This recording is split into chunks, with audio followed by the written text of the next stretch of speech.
Welcome everyone. It's 7 o'clock. I think most of the board members are here, but we'll call the meeting to order. And if you wouldn't mind rising for the Pledge of Allegiance. I pledge allegiance to the flag of the United States of America and to the republic for which it stands, one nation, under God, indivisible, with liberty and justice for all. The board is currently clerkless, so I will accept a motion to appoint Matt Tuxedo as clerk pro tem for the meeting. Can I have a motion? So moved. All in favor? Aye. Aye, thank you. Matt, would you call roll? Present. Gary Hefner. Bonnie Takeuchi. Chris Scanlon. Bill Clark. Here. Dan Castricone. Here. Heather Kidda. All right, we have a quorum. Okay. We appreciate everyone coming out. It's great to see the audience with so many people in it, even if we had to bribe you by showing your kids a movie and having a PTO meeting at the same time, but Thank you. that's Thank you. okay. We really appreciate it. So we're going to have our budget presentation tonight. And before I call our amazing business administrator up, I just wanted to make some opening remarks about the budget. Okay. The 2025-2026 budget was developed with two clear goals: fiscal responsibility and enhanced support for students. This is a student-centered plan that invests in instruction while remaining deeply mindful of our responsibility to the taxpayers. How did we get here? We arrived at this budget through close collaboration with school leadership. Together, we monitored spending, eliminated excess costs, realigned staffing and resources to create greater instructional opportunities without increasing financial burden. This process wasn't just about cost cutting. It was about being strategic with every dollar. We are pleased to share that this year we're implementing a phonics program for elementary students. Foundational reading instruction has not always been consistent in the past. With the introduction of foundations, students will now, or foundations actually, students will now receive systematic and proven early literacy support. This program will be fully in place before the end of the school year and is funded in the budget. Additionally, we're choosing and launching a new English language arts curriculum at GGM, set to begin in September of 2025. This program will be implemented across all grade levels and supported by longer instructional blocks for both ELA and math, made possible through creative scheduling. Teacher training will begin this summer to ensure a smooth rollout. The Board of Education and school leadership have worked hard to listen to the community and reflect its priorities while staying within the limits of what's financially prudent. At GGM, we're proud to announce that foreign language instruction will be introduced in the primary grades.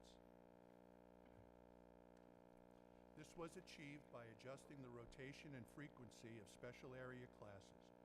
The program will start with Spanish instruction, backed by strong research showing that younger students acquire language skills more effectively.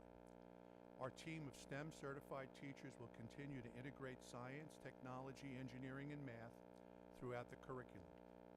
At GFB, students will see exciting new course offerings that are both engaging and practical.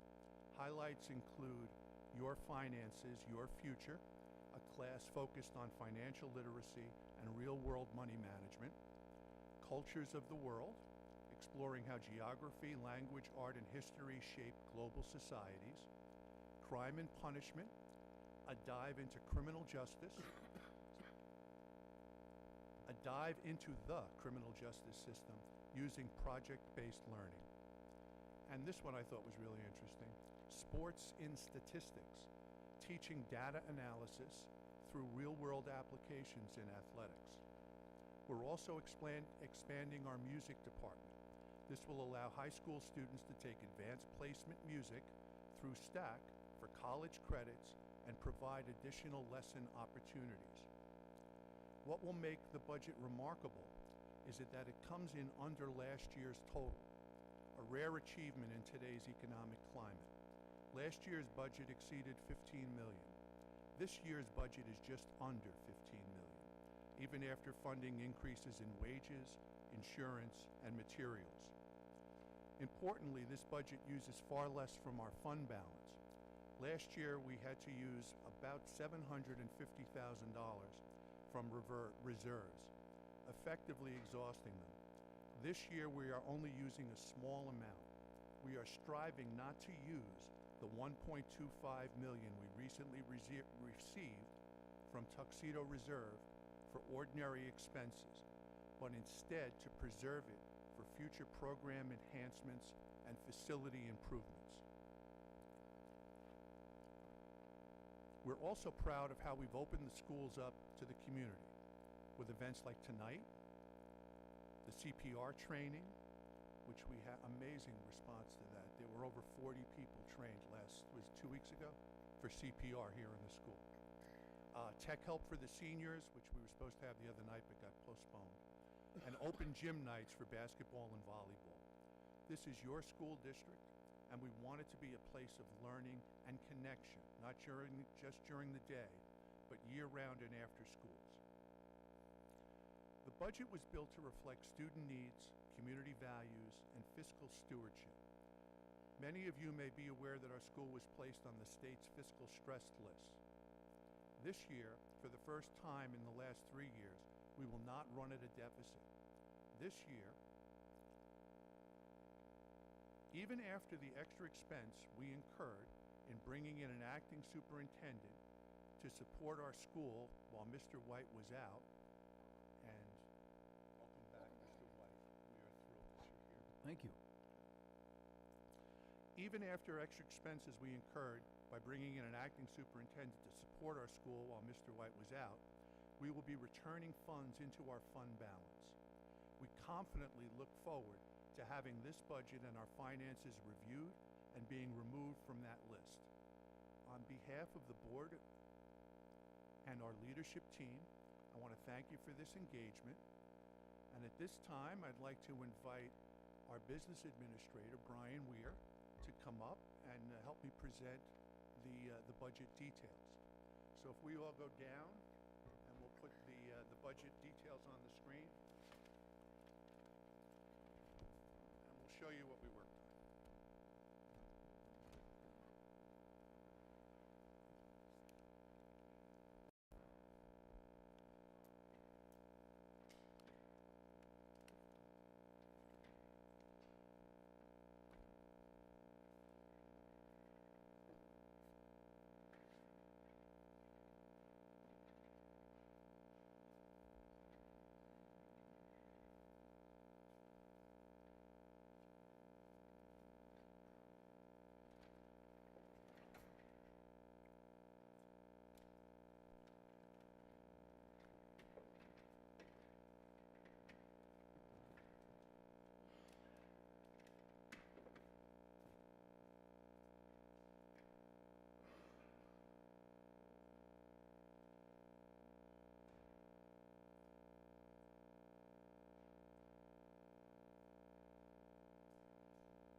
Before we begin, I just want to take a moment to thank our interim or acting superintendent that helped us through a very difficult time. Nancy Teed is in the audience, and we just want to thank you for everything that you did for us.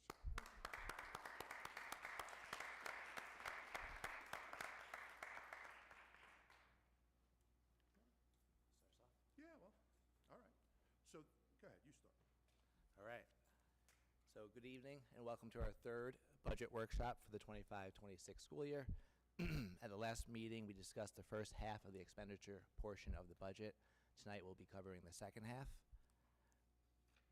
And then at the end, we'll be able to review the totals.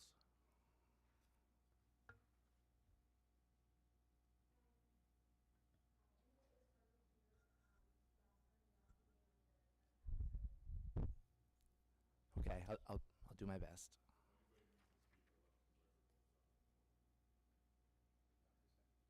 He left some microphone.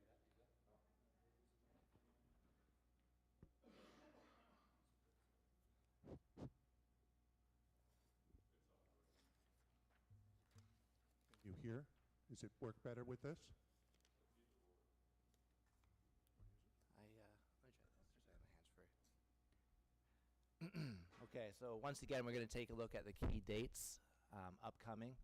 As you'll see, we have April 1st, which is not yet crossed out. That is the legislative budget finalized. Unfortunately, for what I believe is the third year in a row, we do not have a New York State budget finalized on time. So what does that mean for us? Ultimately, state aid is a big revenue item for us. It represents over $1 million of revenue annually. And at this point, it's not yet set in stone. But I think we are all comfortable using the estimates that we have at this time. And hopefully, soon, we'll have a final budget at the state level. Then after that, you'll see you'll have tonight's meeting. Then the 24th, which is the budget adoption date. That's the date that the Board of Education will actually adopt the budget. And it will be their budget, and that budget will be set by them. And then at that point, we can really focus on the community and telling you all the exciting things that are in that budget and make sure you're well informed to make a great decision on May 20th.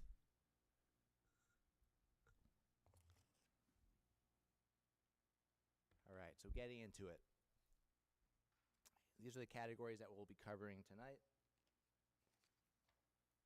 So we have teaching, instructional media, pupil personnel services, pupil activity services, transportation, debt service, and interfund transfers, compared to part one of the presentation, which really focuses on administrative and facility requests.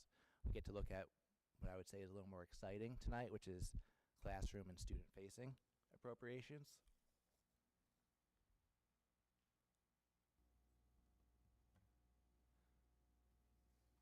Okay, so first up we have teaching. As you might expect, this is the largest expenditure category in the budget. First and foremost, we have salaries of our teachers, teaching assistants, teaching aides, substitute teachers, and all the major tools of their trade, which includes textbooks, instructional supplies, equipment, and BOCES support services. Followed just under there is special education, which includes all programs that serve our students with disabilities who have been classified and found eligible for special education services by our Committee on Special Education. This includes the salaries of our special education teachers, BOCES special education services, private and public school tuitions, and instructional materials. And just below that, you have occupational education, which is more commonly referred to as CTEC.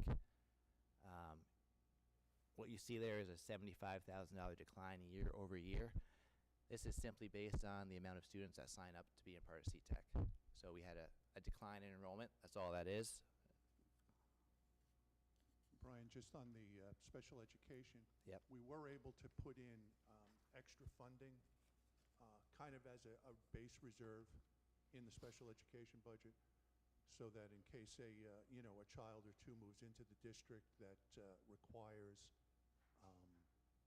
special education, requires special help, can sometimes be very expensive, and we've built a little cushion into that. Yep, so that's correct. So we built in some cushion, and we also have one additional placement next school year.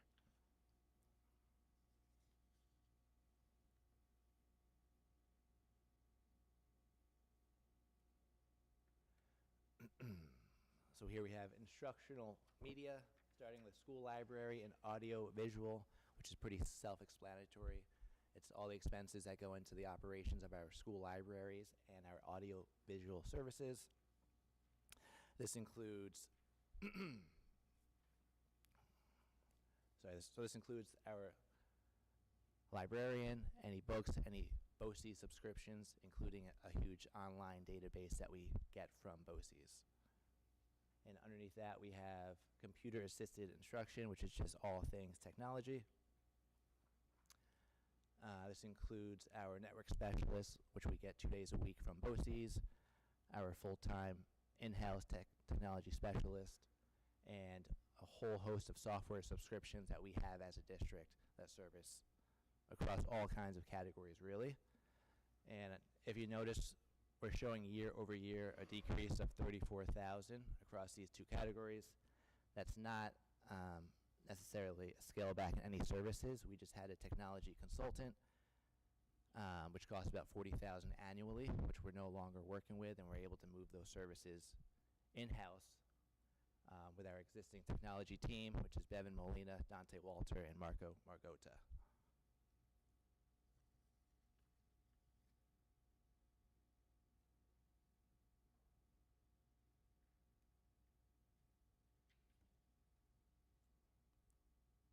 All right.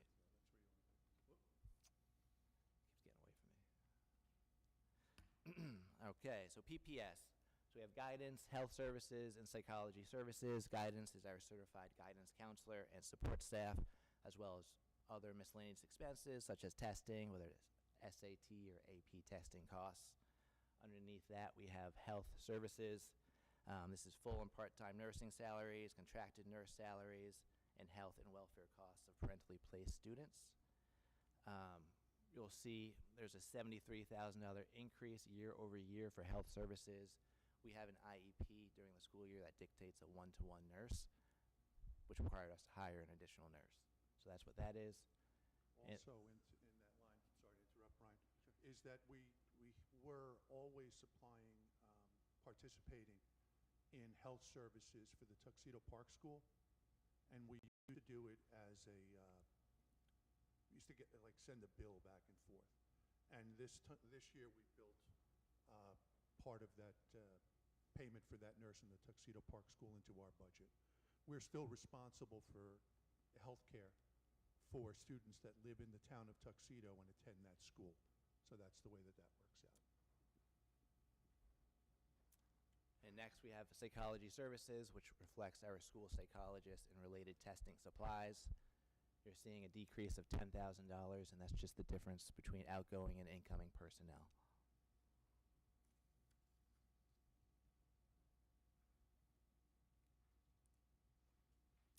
All right, activity services. We have co-curricular, which is all the clubs we have here at the school, which we're seeing an increase of about 40% or 28,000. That's because we have a lot of new great offerings. I think we're really excited about all the after-school activities that we're offering now at the elementary level. And you know, the advisors and all the equipment that goes along with that. So I think that's something we're really excited about at this point. And then we have athletics, which is fairly flat year over year. We're seeing a 4% increase, and that really comes down to rising costs of officials and athletic league dues. You have something there? Yeah, just from some of these, you know, the increase in the co-curriculars, right? You see that up there. You want where your money is going. There's an art club at GFB, GFB yearbook, GGM musical, an engineering club, a district STEM advisor, the director for the GFB musical, student council, costume design, student council at GGM, set design, ethics club, National Junior Honor Society, the High School Interact Club, the Jazz Ensemble, NYSBA, the director for the GGM musical, an 8th grade advisor. That some folks, you know, wanted to make sure that we included that, and we were sure to. A production technician, GGM intramurals, the math and reading clubs, which is, you know, going over incredibly well, I think. You know, so we wanted to make sure that we highlight some of these co-curriculars and why it looks a little higher than it was before, but I think we're getting a tremendous value for our money.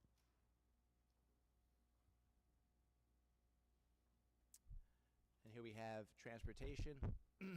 So we have in-house a transportation director and drivers.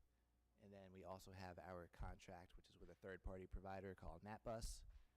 Built into that contract with MapBus, we're seeing a 2% increase year over year.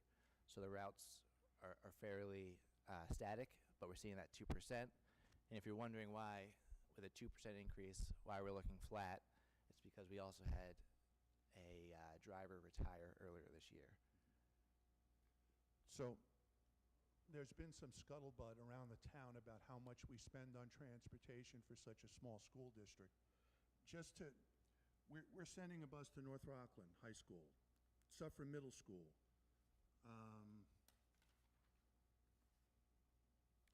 our regular Tuxedo town routes. We're sending one to the Academy of St. Paul, the Tuxedo Park School, C-Tech of Orange and Boces, the Kaplan School, Rockland Boces, our late bus, the Clearview School. When it comes to athletics and field trips, that's only $25,000 of that number. So when we have a child in this district, I mean, and it's child first, it's student first. When we have a child in this district that needs to be in this particular place in order to get the services that they need, we need to pay to send them there. So when you see some people yelling about how much we spend on that, that's why the number is what it is.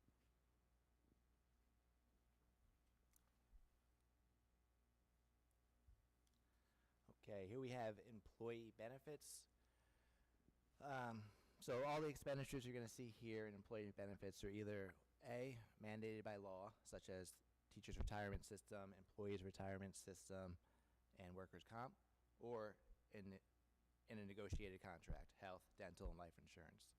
So these are all pretty much set. I don't want to spend a great deal of time going into detail on each one of these line items, unless you have a specific question. I do not.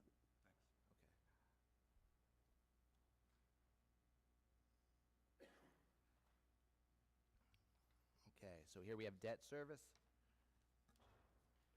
This is simply the principal and interest we have to pay on all existing bonds. We only have one bond outstanding at the moment, and that's related to the $1.4 million energy performance contract, which was completed in November of 2023. So it's flat this year, and it'll likely remain flat next year.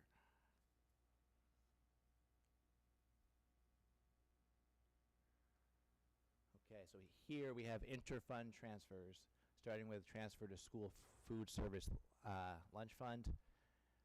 That's showing as 0, which basically tells us we expect the cafeteria to be self-sustaining.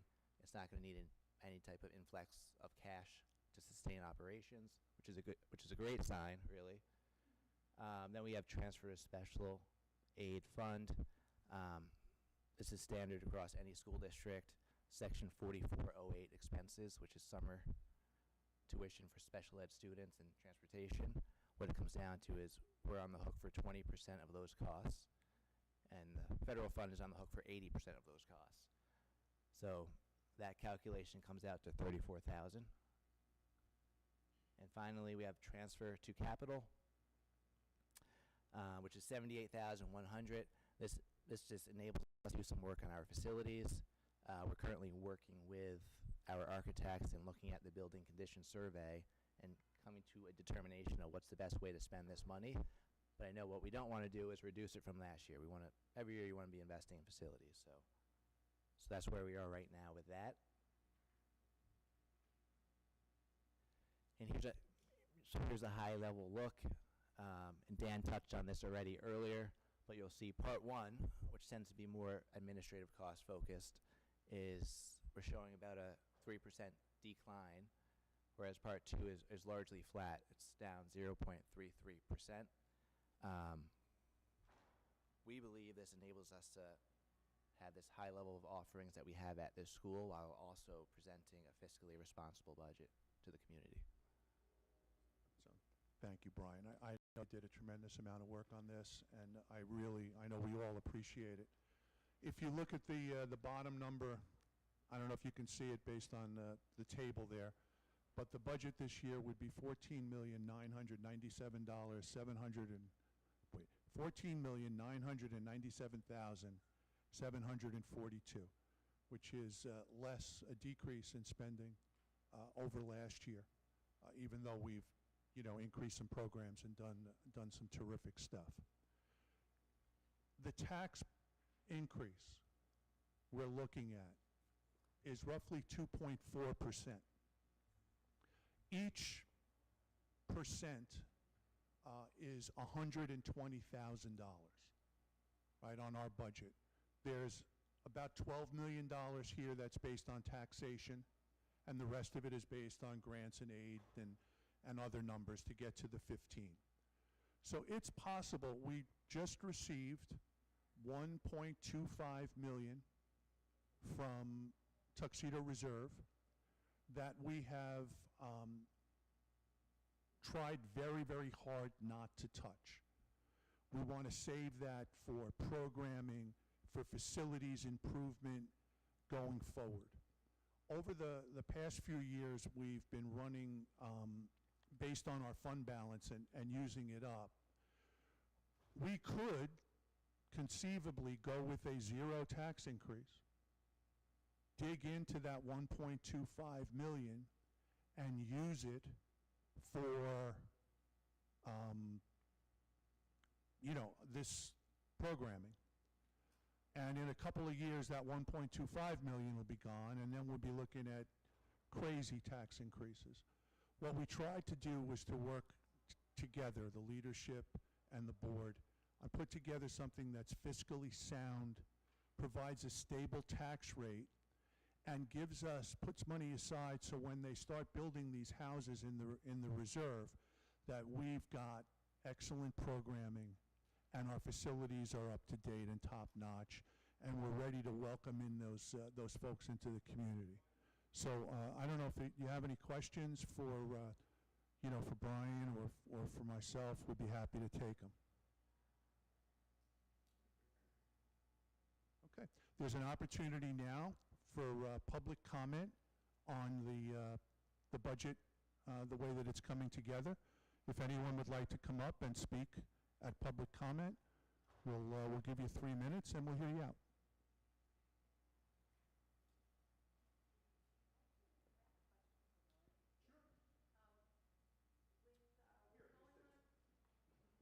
With what's going on with the politics right now, what happens if the federal money that the state gets for schools is cut out? What happens to our budget?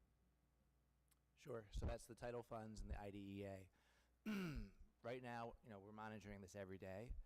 The guidance that we're receiving is to act as if we're going to have the money next year, and that's what neighboring districts are doing as well. I will say the dismantling of the Department of Education doesn't mean these grants come to an end. These grants existed before the department, and there's no reason they can't continue to exist. But we're monitoring it, and that's what we're going on right now.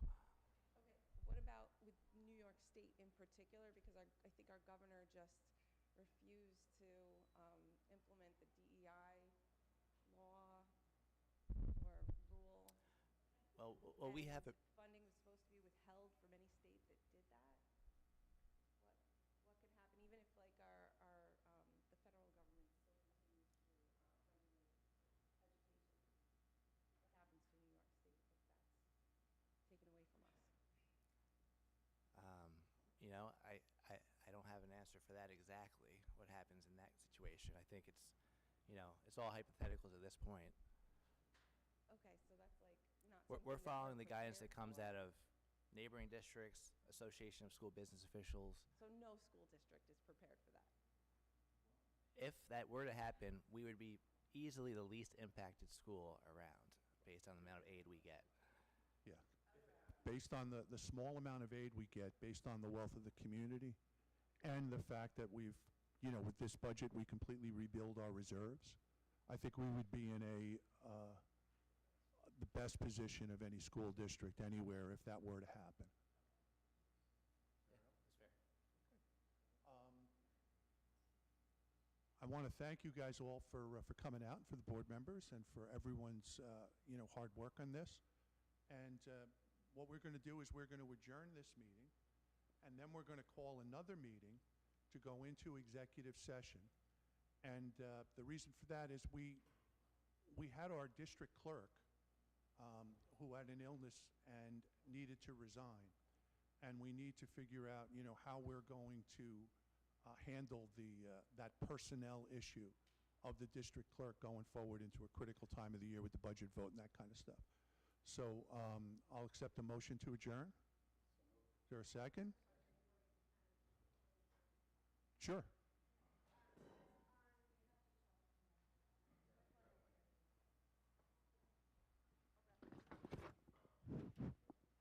Is that on?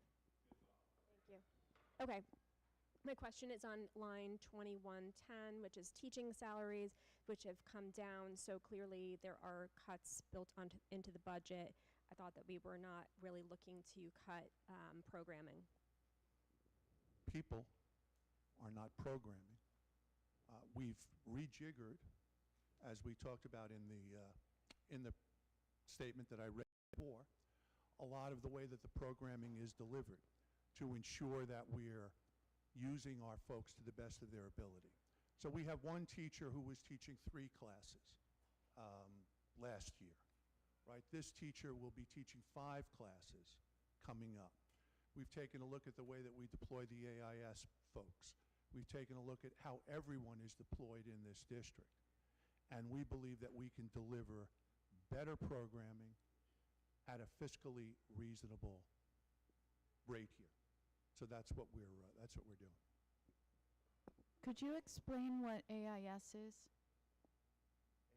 AIS, Academic Intervention Services, right? And we have our teacher's contract in the high school provides that all teachers will provide AIS services, but they haven't been scheduled to do it. So in the coming year, we want to make sure that the teachers are scheduled to conduct AIS services in the high school, and we're really going to try to focus hard on the GGM for AIS and make sure that we get these folks early and make sure that people are reading and writing and keeping up and understanding what's going on. And in the secondary school level, we're going to make sure that people graduate and get the classes in that they need and are prepared to face the future at college or work. So you're going to be increasing the AIS in both areas? Not me, we. It's our budget. No, fire away, sure. My voice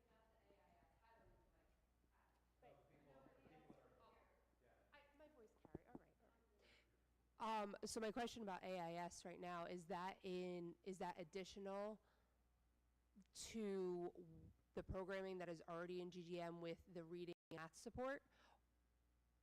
That is the reading and math support. So there's nothing additional other than those 2 programs there. Like, because you just said that in the high school, that teachers weren't providing the AIS, but they're going to be next year as part of their schedule, correct? Right. And then in GGM, they have the reading and the math support. But I'm saying it's just those 2 programs that we're not offering anything other than that, correct? Well, I just wanted to make sure that you understand the question that I was addressing when I said that. No, I understand. She was asked, like, why are we cutting teachers' salaries if we're not decreasing programming? What I'm saying is that we're not decreasing programming, everything that was there. No, I get that. Okay. I get that. I'm asking, are we adding additional support in GGM?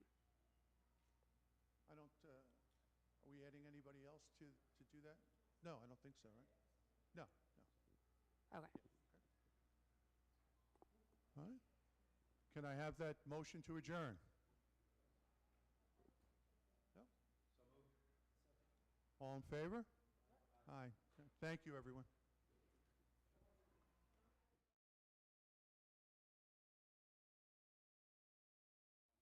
At this time, I'd like to call to order the special meeting of the Tuxedo Union Free School District Board of Education. I suppose we should do roll again? Okay, on consent, it's the same members. Can I have a motion to go into executive session to discuss personnel issue? Is there a second? All in favor? Aye.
folks.